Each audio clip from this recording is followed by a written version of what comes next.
現代社会において無駄は徹底的に淘汰されるものだけど、趣味の世界において、無駄こそが近道だったりするもんだイヤホンレビュー。そんなわけで今回は、アンプの話。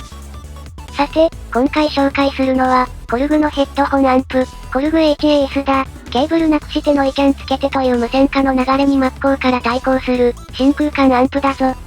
本機に採用されているのは、ヌーツーブという、新型真空管。普通の真空管よりも小型で薄型。本来はより高価な演奏用のアンプやら、上位のピュアオーディオ据え置き機器なんかにも使用されているモデルなんだが、そんなヌツベをめちゃくちゃシンプルなアンプキットに組み込んで売られてるのが、この HAS だ。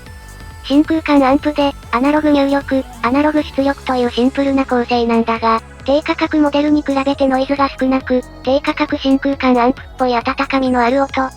倍音が豊か、とかとも表現される印象と、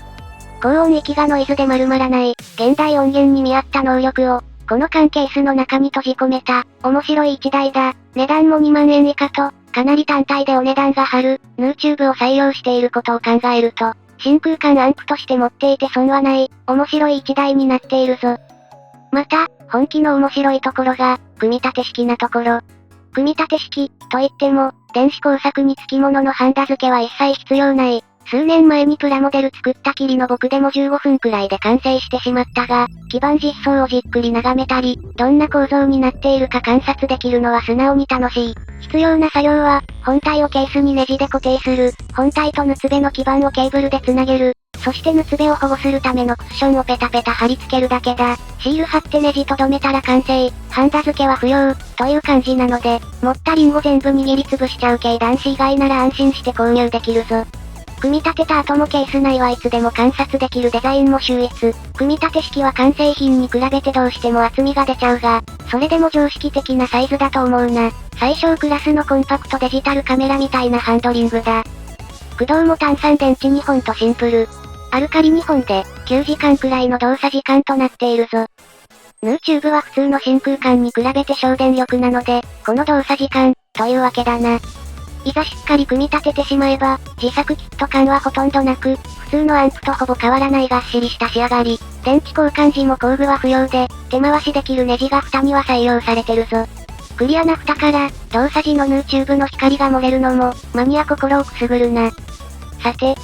ここまで色々と話してきたが、電子工作電子回路その他もろもろ、僕はさっぱりの素人だ。フグには真空管がわからぬ。絵を描き、イヤホンで遊んで暮らしてきた。そんでもって邪悪にも人一倍に鈍感だが、人一倍声がでかい。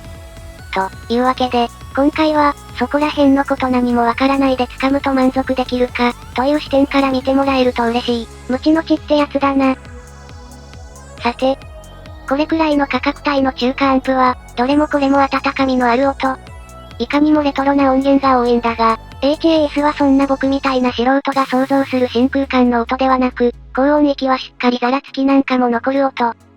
と、思いきや、ヌーチューブ回路に隠れるように、切り替えスイッチがあり、ここを切り替えるといかにも真空管な厚みのある音になる。標準状態では説明書曰くハイファイな音。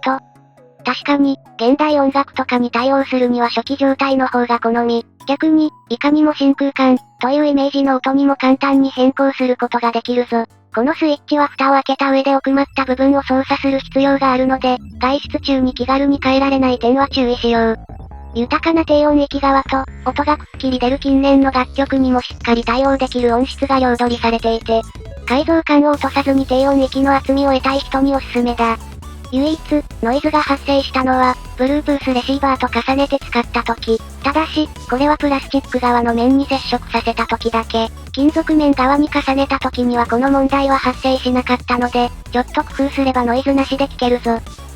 それから、本機の面白いところは、最初から交換用のオペアンプがくっついてること。詳しい人ならそこら辺で拾ってきたオペアンプとも交換が簡単にできるんだが、今回は付属のもの、そして最初から取り付けられていたものだけの比較。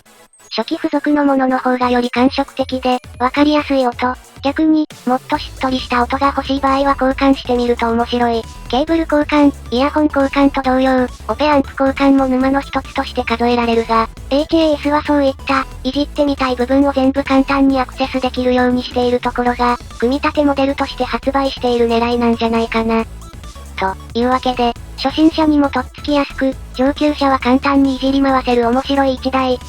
というのは、おそらく発売当時から言われてたと思うんだが、現状、2万円以下で購入できることにより、付加価値を抜きにした基本性能だけでも十分にポータブルヘッドホンアンプとして土俵に上がってこれる1台になったと思う。ヌーチューブの入門機として触ってよし、ボタンの入門機として触ってよし、あるいは上級者の魔改造によし、と、入り口の広い、面白い製品だ。僕が今持ってる似たような狙いのアナログ接続アンプは、フッキー用の英語だけなんだが、倍音を豊かに、という真空管の売り文句通り、中低音域の量感を大事にする人間からすると、HAS の方が好みの音でイヤホンが鳴ることが多い。この臨場感は、確かに、今でも真空管が支持されている理由と、低消費電力かつ軽量なヌーチューブが作られた理由がわかるな。初期状態でも普通におすすめだが、いじれるところまで含めると、確かに2よろず5000円の値段でお安い、と言われてたのも納得だ。今 Amazon 見たら、1万9000円を下回ってるんですよね。低音域の量感と、見通しの良い音色、だけでなく、オペアンプ交換やスイッチ変更で、より真空管らしい音にもできるし、あるいはさらにシャープにもできる。でもって、色々とわかりやすい回路実装。あ、回路図もついてくる。音質だけでもかなりおすすめしたいんだが、こんな簡単な組み立てでもとても愛着が湧く点も含めておすすめしたいな。というわけで、聞くだけじゃなく色々遊べるおもちゃ、ぜひ試してみてくれ。といったところで今回はここまで。